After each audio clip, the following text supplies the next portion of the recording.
In Ecuador, after 13 days of national strike, protests against Guillermo Lazo's government continue.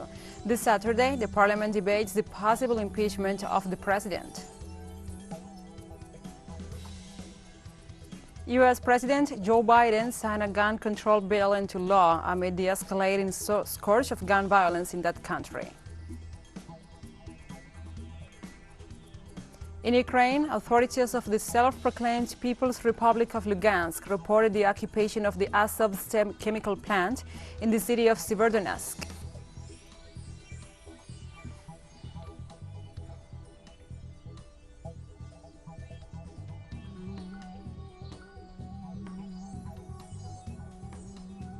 From the headquarters of teleSUR English in Havana, Cuba, this is From the South. I'm your anchor, Gladys Quesada, and these are the news. In Ecuador, after 13 days of national strike, protests against Guillermo Lazo's government continue. This Saturday, the parliament debates the possible impeachment of the president. The farmers' movements and different social groups remain gathered in the surroundings of the National Assembly in Quito, in spite of the racist acts against them by the authorities and the constant police repression that has left dozens of people injured. The demonstrators continue to demand the approval and the removal of the president Guillermo Lazo. The indigenous movements also denounce human rights violations by members of the police and the armed forces. The authorities of the Confederation of Indigenous Nationalities of Ecuador reiterated that the protests will continue until their demands are met. Meanwhile, the National Assembly is expected to meet at 6 p.m. local time to evaluate the impeachment request against Lazo.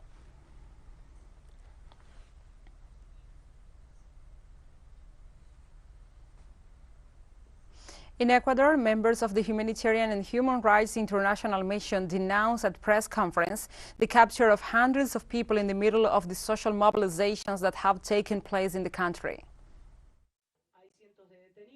There are hundreds of arrests. There are 7 disappearances, and also as a result of the attack against the social mobilization in general, there are several missing children whose mothers cannot find them due to the clashes developed in the mobilizations after the tear gas was thrown at peaceful demonstrations.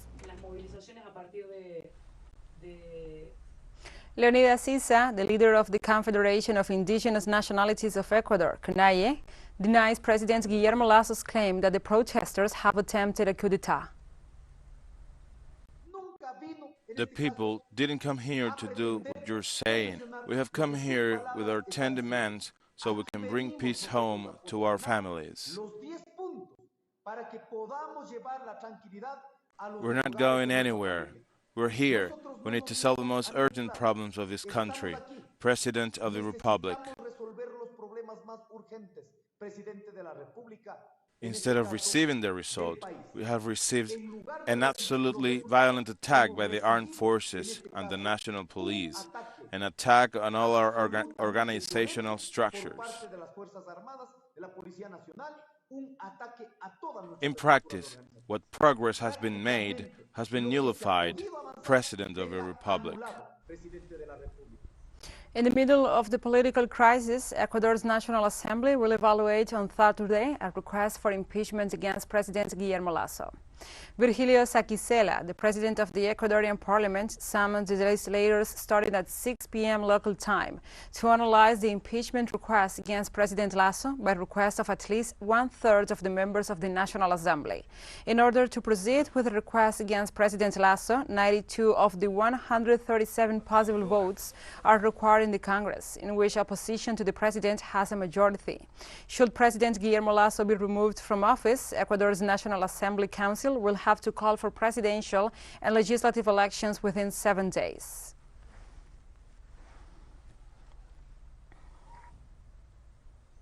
In the midst of the political and social crisis in Ecuador, the International Monetary Fund approved a $1 billion reimbursement for the country after reviewing the goals of the 4th and 5th reviews of the program agreed upon in 2020. The fund's executive approved the authorities' request for a waiver of non-compliance for the end December 2021, a performance criterion on the central government's overall budgetary balance based on the corrective measures that the authorities have committed to take. According to Antoinette Sayag, the director of the international organization, the reimbursement will be immediate and will be assigned to the general state budget.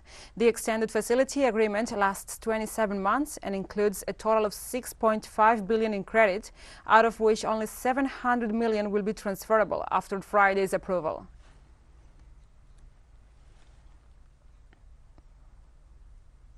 In Brazil, the Landless rural workers movement is holding the 19th agroecological event in the city of Curitiba, the capital of the state of Paraná. This agroecological fair will run for 5 days, and producers will present everything they have carried out during the last year. In particular, they will show the results of their work with donations that were delivered to the most vulnerable families in the country. Among them, those who were greatly affected by the COVID-19 pandemic, with difficulties to cope with the food and the economic crisis that the country is going through. According to reports, about 33 million people in Brazil are currently living under food insecurity in the country, that is more than half of the Brazilian population. In this sense, the national coordinator of the movement, João Pedro Stedil, highlighted the importance of the agroecological journey to get the population out of hunger.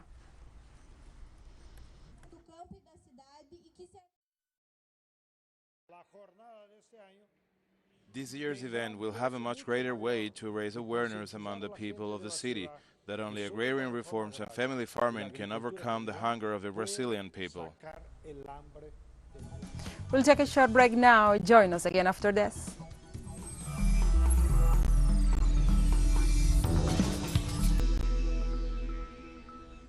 Welcome back to From the South.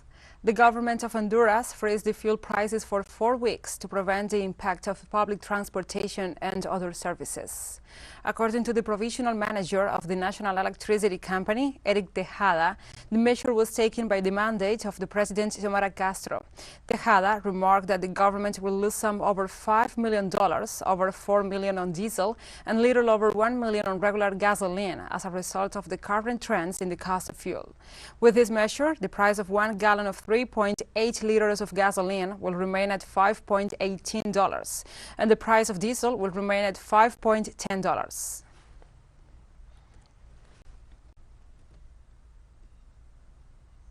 The handover process between the administration of President Iván Duque and the President-elect Gustavo Petro has begun.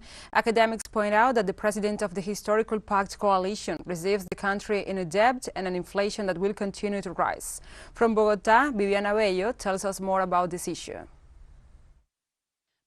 For Jorge Spitia, a researcher at the National University's Fiscal Policy Center, the administration of Gustavo Petro is receiving the country in one of the worst economic crises ever.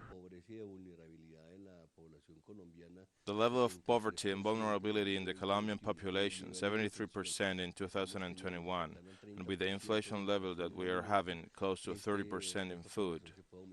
He needs to focus on a social program that reactivates the population that are in poverty and vulnerability, and that we will have an impact on economic growth. One of the key issues of the first meeting between the commissions of President Iván Duque and President-elect Gustavo Petro will be related to the country's economy. I am pleased to formally deliver to the President-elect the medium-term fiscal framework that includes the most important figures of our country's finances, of our nation's states of financing. The Central Unitarian Workers Union indicates that ongoing President Iván Duque leaves one of the highest unemployment rates in the country. We have unemployment rates bordering 10% labor informality. 62% of the economically active population unemployment particularly hits young people and women. Citizens in the streets claim that the cost of living in Colombia has skyrocketed and that as a consequence, today over 21 million Colombians are in extreme poverty. And all the product, it went up because meat is on the high side. I can't eat meat anymore. I must eat fried eggs. It's the cheapest thing. It's the only thing you can eat when you're poor. No, The market and all that has risen a lot, and I think that has affected Colombians too much.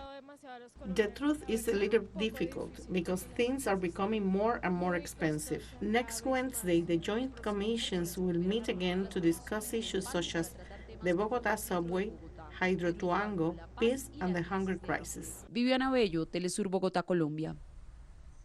Thank you, Viviana, for this report, and now we move on to other topics. U.S. President Joe Biden signed a gun control bill into law amid the escalating scourge of gun violence in that country.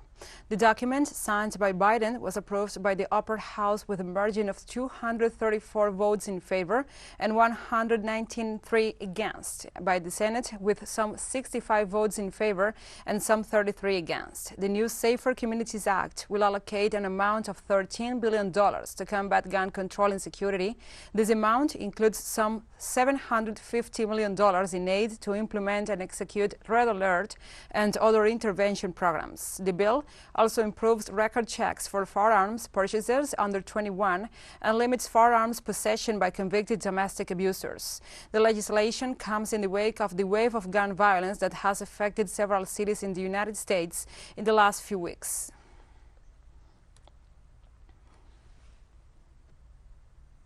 Also in the United States, citizens protested in several cities against Supreme Court ruling to outlaw abortion rights.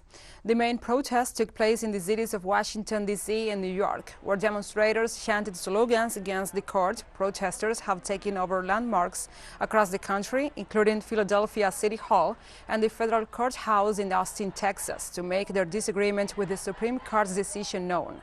The court's ruling bans abortion in 9 northern states: Alabama, Arkansas, Kentucky, Louisiana, Missouri, Oklahoma, South Dakota, Utah, and Wisconsin. Most of the demonstrations were peaceful. However, altercations were reported in Cedar Rapids, Iowa, and Phoenix, Arizona.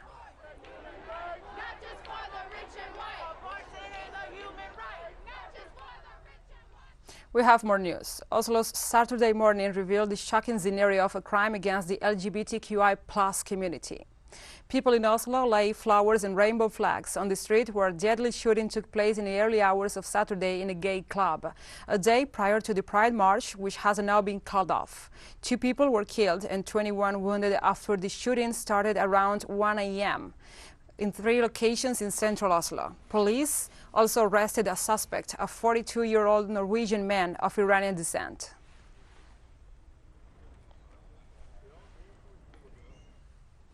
In Europe, airline unions in several countries of the continent go on strike to demand better working conditions.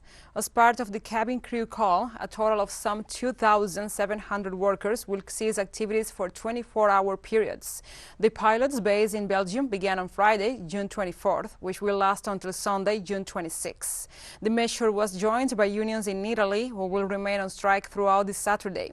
In France, the NPNC union called a strike during this Saturday, June 25th, and the Sunday, June 26th. Airline workers reiterate their demands for better working conditions as the airline industry recovers.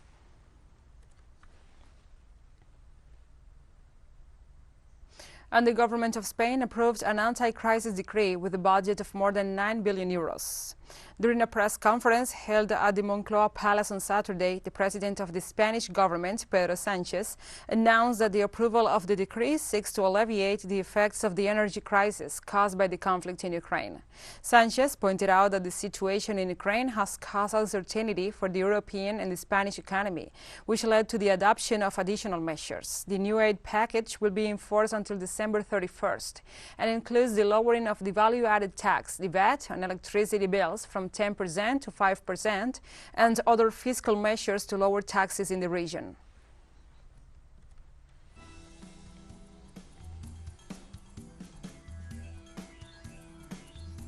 And we have more news coming up after a final short break, so stay with us.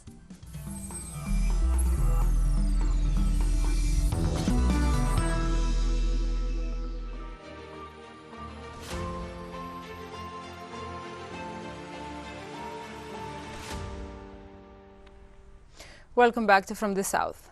In Ukraine, authorities of the self-proclaimed People's Republic of Lugansk reported the occupation of the Azov chemical plant in the city of Severodonetsk. Withdrawal from Severodonetsk will be the biggest setback for Ukraine since the loss of the southern part of Mariupol. Azot is a major industrial center, accounting for 22.18% of the total industrial output of the Oblast region. With 32 large industrial enterprises and 1,200 private enterprises, it is one of the largest chemical plants in Europe. The latest Russian advances seem to bring the Kremlin closer to total control of Lugansk, one of the objectives of the operation declared by Moscow, and paved the way for the twin city of Lysychansk to become the next main focus of the battles.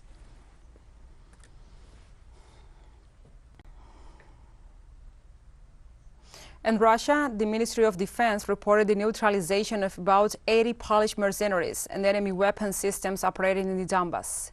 Defense Ministry spokesperson Lieutenant General Igor Konashenkov, during his daily briefing, reported that the Russian Air Force attacked a zinc factory in the Donbas. The spokesperson also said that about 20 armored vehicles and 8 Grad multiple rocket launchers were destroyed in the town of Konstantinova.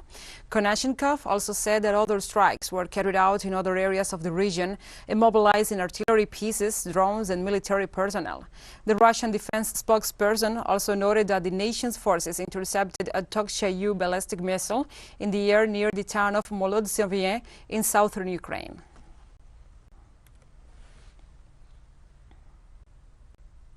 The Russian President Vladimir Putin met with his Belarusian counterpart Alexander Lukashenko in St. Petersburg to discuss bilateral and regional issues.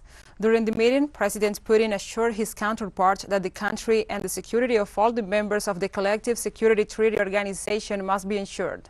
The Russian president promised to deliver Iskander-M short-range missiles to Belarus in the coming months.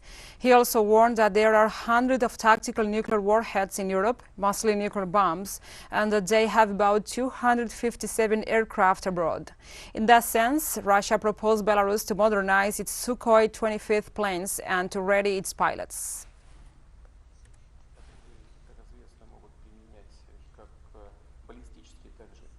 The president of Moldova, Mayazandou, stated that food security in her country is at risk, given the situation in Ukraine, which prevents grain exports.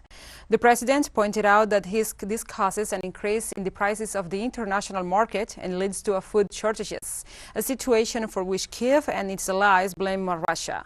Moscow, however, rejects these accusations and claims that maritime food exports from Ukraine are paralyzed because Kiev's forces mine the country's ports. Meanwhile, Dmitry Medvedev, the vice president of Russia's Security Council, denounced the plans of Moldova to join the anti-Russian sanctions and warned that his country's reaction will be immediate after Sandu assured his country's willingness to pay any political price in exchange for joining the European Union.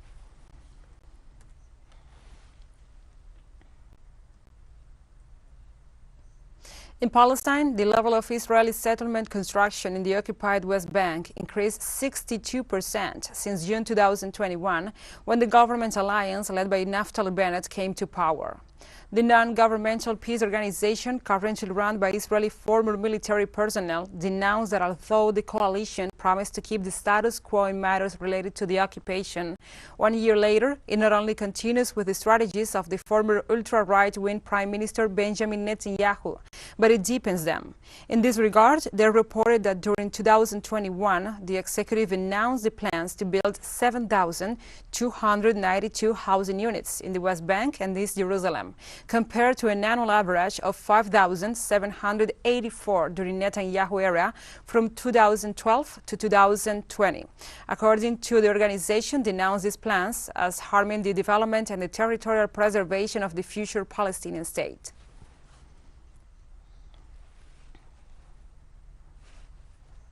The government of Afghanistan assures that it will not hinder the delivery of international aid to its country.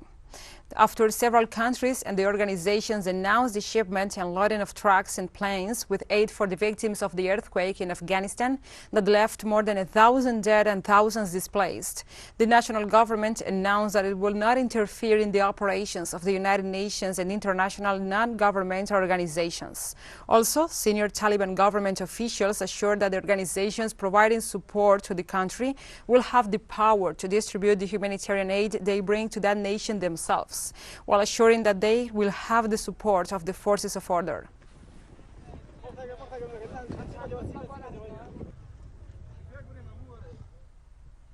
And the acting Iraqi Prime Minister Mustafa alKhazimi to visit Iran and Saudi Arabia with a new initiative to resume dialogue between the two Middle Eastern countries. The two visits come in the context of recent consultations between Saudi Arabia and Iran in Baghdad. These talks began last year in Iraq as Saudi Arabia sought a way to end the long war in Yemen, considered by the United Nations Organization to be the worst humanitarian catastrophe on the planet. Saudi Arabia and Iran, considered the region's Sunni and Shia powers, have not had diplomatic relations since 2016, when Riyadh cut them off following attacks on their diplomatic offices on the Persian country, following the execution of a leading Shia cleric in the Arab Kingdom.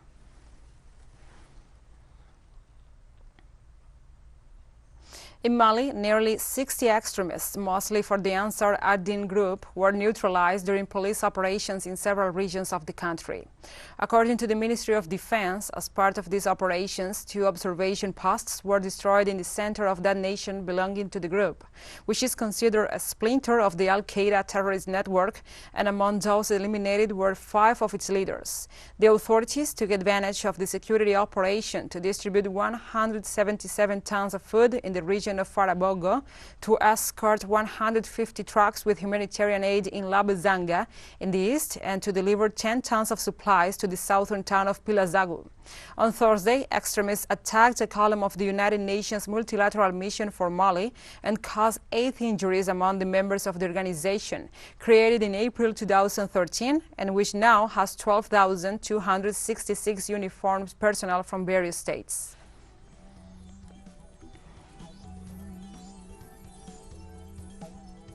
So we have come to the end of this news brief. But remember, you can find this and many other stories on our website at telesurenglish.net. And also, if you feel so inclined, please join us on social media for all the latest news. We are on Facebook, Twitter, Instagram, and Telegram. For TeleSUR English, I'm your anchor, Gladys Quesada. Thank you for watching.